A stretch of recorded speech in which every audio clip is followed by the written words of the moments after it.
From KAMR Local 4 News, your local election headquarters, this is Politics Today. Early voting is over. Election day for the March primaries is on Tuesday. Details on what's on the ballot. And we got some interviews with candidates on the ballot, what they say they'll accomplish if they move on to November. The March primaries are here and candidates are gearing up for Election Day across the state. Thank you for joining us this morning. I'm Mari Farrell. Election Day is Tuesday and polls are open 7 to 7. We've got sample ballots, polling locations, and what you need to take with you. That's over on our website, myhighplains.com. One of the races on the Republican ballot is State Representative for House District 88. Representative Ken King is serving his 7th term in this office. In the primaries, he is running against John Browning. Politics Today's Jack Kessler sat down with King ahead of Election Day.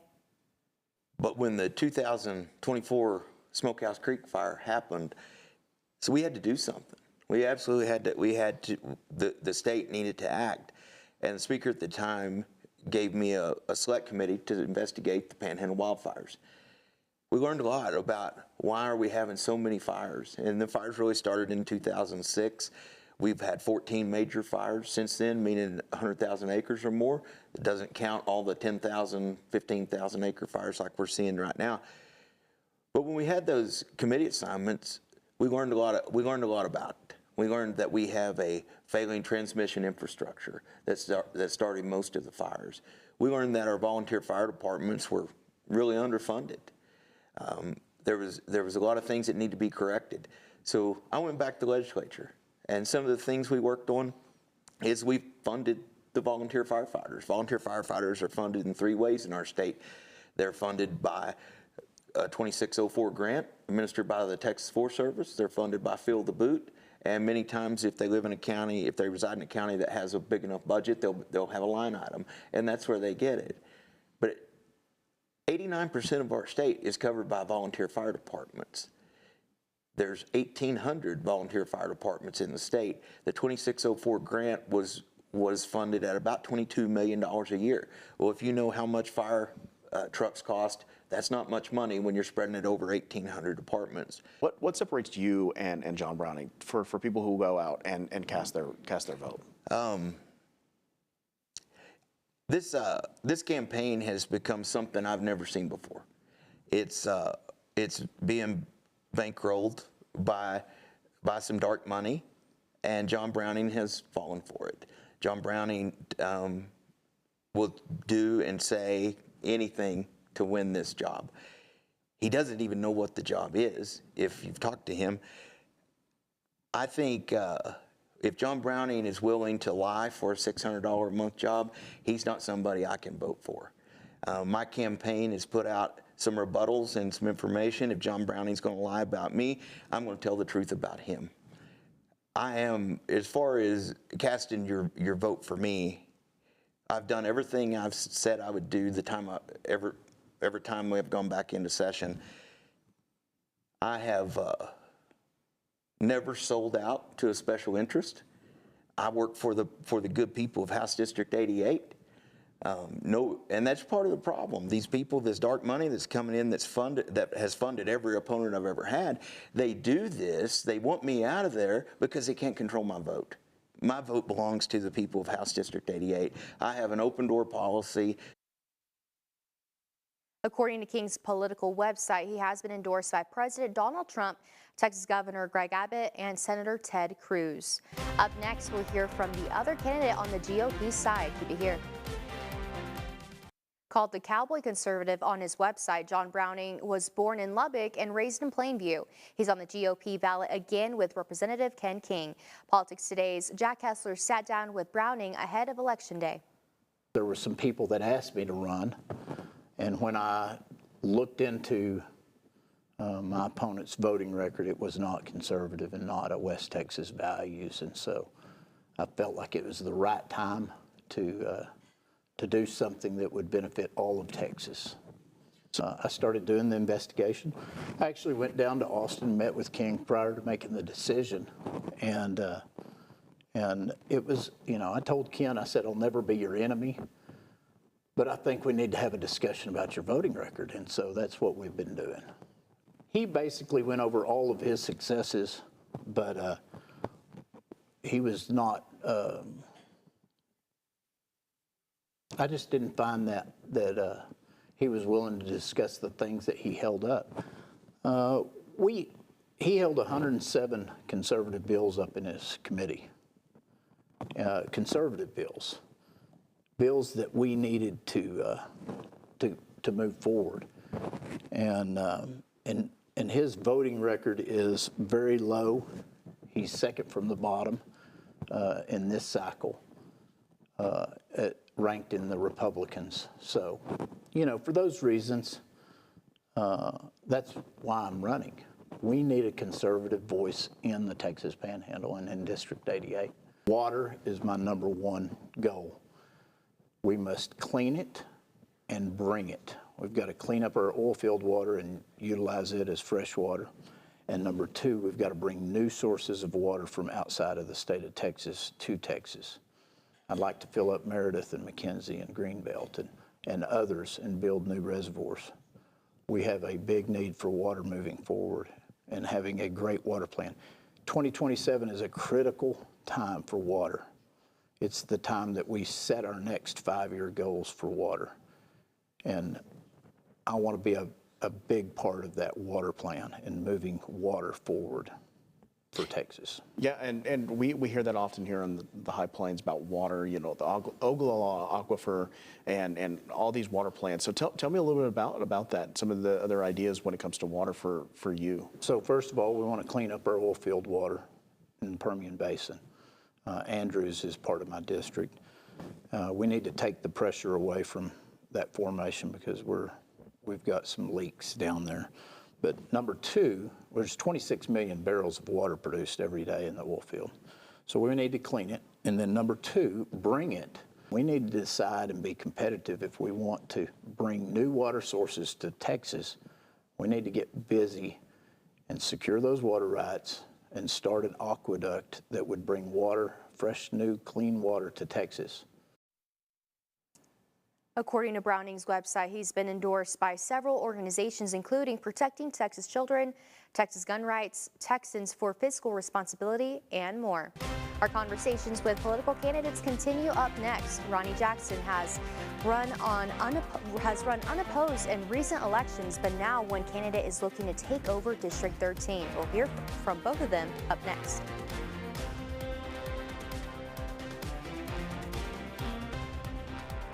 Congressman Ronnie Jackson has been representing District 13 on the national level since 2020. He ran unopposed in 2024, had one opponent in 2022, and 2 opponents in 2020. This time around, Congressman Jackson will face Chastity Wedgeworth. Politics Today's Jack Kessler attended an event where he spoke about some of the issues. Agriculture and ranching are key to our district's economy. What federal agricultural policies would you champion to support farmers and ranchers in strengthening rural economies and ensure market stability for agricultural producers?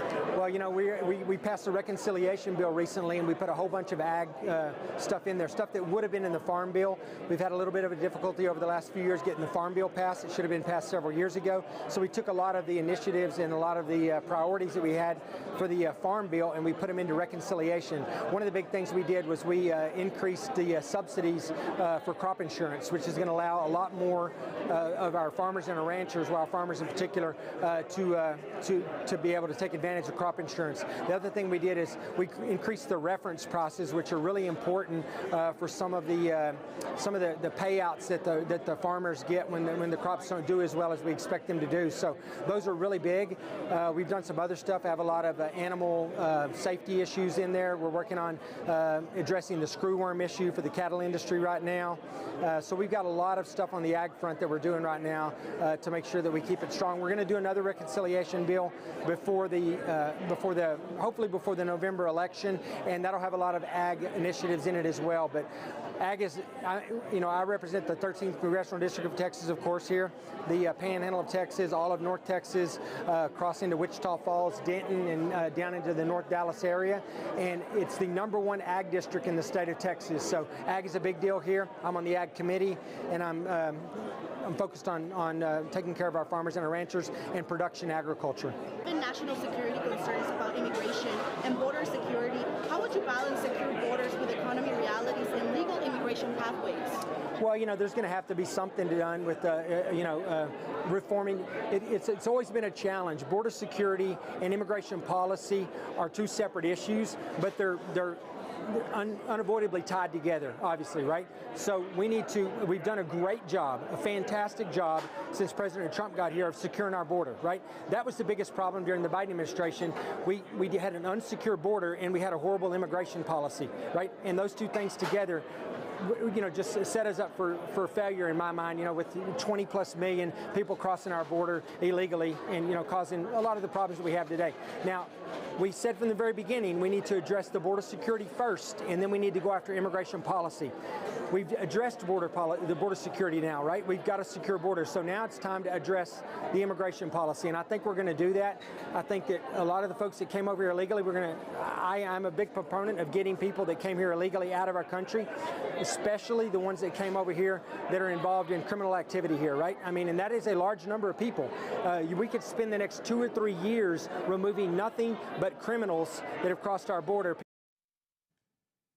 Jackson kicked off campaign stop starting about a week ago. He stopped by Amarillo, which is where we were able to speak with him. Up next, we'll hear from the person running against Jackson. Keep it here.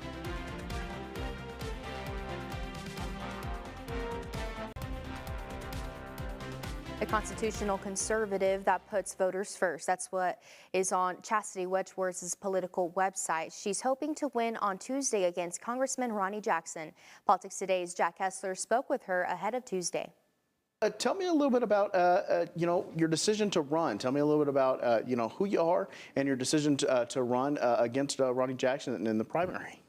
Well, I'm a nobody. I'm just a regular person like everybody else. I decided to run because I have had 2 businesses, small businesses, that were shut down due to politics. The first one was during COVID. I had a hair salon. I did hair for 11 years, and I ended up being closed down because of the shutdowns, and I ended up losing my business. I went back to school and opened up a hemp dispensary over in Wolfland Square, and the SB3 attacks this past year shut me down. So they just made it so difficult for small businesses to make it through it. And I decided I was going to run for something. So that's what I'm doing. And so I guess, with these, like you said, these businesses, what made you want to, say, I'm going to run for, to represent District 13 and run against Representative Jackson? First, go big or go home, right? But second, it was because I contacted my representatives every single day, multiple times a day, made phone calls, emails, had my customers sending emails and letters and phone calls to state reps, to Congressman Jackson's office. He's supposed to be big ag, and so I assumed that he would have stepped in. We didn't get any answers from anybody, and I felt like I was not represented. And beyond that, I think that just families in general are having serious problems at home due to federal politics, right? We're all struggling financially. We're struggling with health insurance. We're struggling with food on the table. We're struggling with paying rent. I'm sure a lot of people struggled between Christmas and electricity bills, right? And so those are all federal policies. And my quality of life dwindling year by year is a federal issue. There are problems, with the state, but I just chose to do federal. Like I said, go big or go home. And so when it comes to people going out this, for the primary and stuff like that, and they see between you and Representative Jackson, what's some of the differences that they're going to see when it comes to you and Representative Jackson? I'm running my campaign for the people. I'm not running it for the party. I'm not running it for any other reason than to represent people. I don't take PAC money. I don't take corporate money at all. We do $20 Texans, so we're funded by the people. And that's because if I'm gonna owe anybody any favors, it's gonna be the people that live here. Everybody here wants representation, so I go to every single county, every single town, and meet the people and find out what's happening there, what's going on with them. When asked about Jackson's time in office, she told Jack that for her, her life hasn't gotten better since 2021, and that she believes others would say the same. John Smithee has spent decades in office representing our area, but he isn't running for another term. Two other candidates are. We'll hear from one of those next. Representative John Smithee announced in November he was retiring from office. Smithee spent 40 years in office to represent our area. So who is looking to fill that seat? Jamie Haynes is running on the platform of fiscal responsibility, safeguard rural communities, and protecting Texas children. Haynes is running against Holly Jeffries. Politics Today's Jack Kessler spoke with Haynes ahead of Tuesday. A little bit about, I guess, some of the things that you'll be focusing on if you win this primary. What's some of the things you'll be focusing on as you move forward in the campaign? So that is a question, that's probably the number one question I get asked. And it's very interesting to me because this is a job where I represent the people. And so it's not about, me, it's about representation. And so the first thing I will do if I get elected is go around and visit with all the people. From anybody that wants to call me and tell me what issues that they're having, just as a concerned citizen or a small business owner. And again, I put my phone number out to everybody on all of my information. I put my cell phone number. It's 806-404-1650. So I tell people I want to be connected with the citizens in House District 86. I want to be accessible. But like I said, I'll go around and visit with all the people and make a list of things that are concerning to them or happening to them. So we're talking law enforcement, education, organizations like cattle feeders, just down the whole list of everybody in our district who wants to meet. And we'll basically just say, okay, what are you already working on? What bills have you maybe passed but didn't get everything across the finish line? What are some other issues that are concerning that have risen in the last 2 years since last session? And then what are maybe just some other areas that need to be touched on. We'll prioritize all the things. I need talking points for every single one. I need to completely understand the issue because my job is to go down there and advocate for each of these points. So I need to completely understand them. Things that you're hearing from people that you've spoken to, that you've gone out campaign, and people are telling you what they're wanting or what their concerns are. Well, number one thing when I'm door knocking, and again, it's different when you meet with organizations because they have an agenda because it affects them. They're single issue, folks usually. But when you're going around just knocking doors in the district, I mean, taxes, A to Z, property taxes, all taxes are high. My insurance is high. Which insurance? All insurance, doesn't matter, pick a flavor. And then the third thing is just the overall cost of living. Their dollar's not going as far as it used to, and everything is rising, and it's just really impacting people. I hear lots of different stories about my mom is widowed. She can't pay her property taxes. My mom has had to move in with me in the back of my home and sell her home. And so just lots of different things I hear all the time that, I'm on a fixed income, and if things keep rising, my income's not changing and it's not sustainable for them. And so just lots of Texans are really worried about how far their dollar is going today and then just how much we're being taxed. Now, you're running for a seat that Representative John Smithee has been in that seat for over 40 years. So tell me a little bit about running for a seat with somebody who's been in that position for a long time. Yes, absolutely. But I do want to go back to the taxes for just 1 second. I want to make it very clear because people might or might not know if you pay attention to what's going on, what you're receiving in your mailbox. There's definitely an attack smear campaign going on against me. It's pretty awful if you've seen some of the things. But one of the things they're saying is that I am for raising taxes. That is opposite of what is true. I am a hard right-turn conservative all the way. I am for cutting taxes, slashing regulations, fiscal responsibility. In fact, on my platform, I am running on fiscal responsibility. We did extend an invite to Holly Jeffries. Schedules didn't line up ahead of Tuesday, but she is running on the platform of faith, family, Texas Panhandle values. You can find information about her at hollyjeffriesfortexas.com. And join us tonight on the KMAR Local 4 News at 10. There are more than 24 props on the ballot this time around. And tonight we'll explain what they are and also why they're not changing laws or policy yet. And you can stay up on the latest of every political news with us this week on our website, myhighplains.com. That's where we'll have the continuing coverage. Also, make sure to check us out on Alexa, Instagram, and like us on Facebook. And once again, the March of the Primaries is coming up. That will be on Tuesday. Polling locations will be open from 7 to 7. Everyone, have a great rest of your Sunday, and we'll see you back here soon.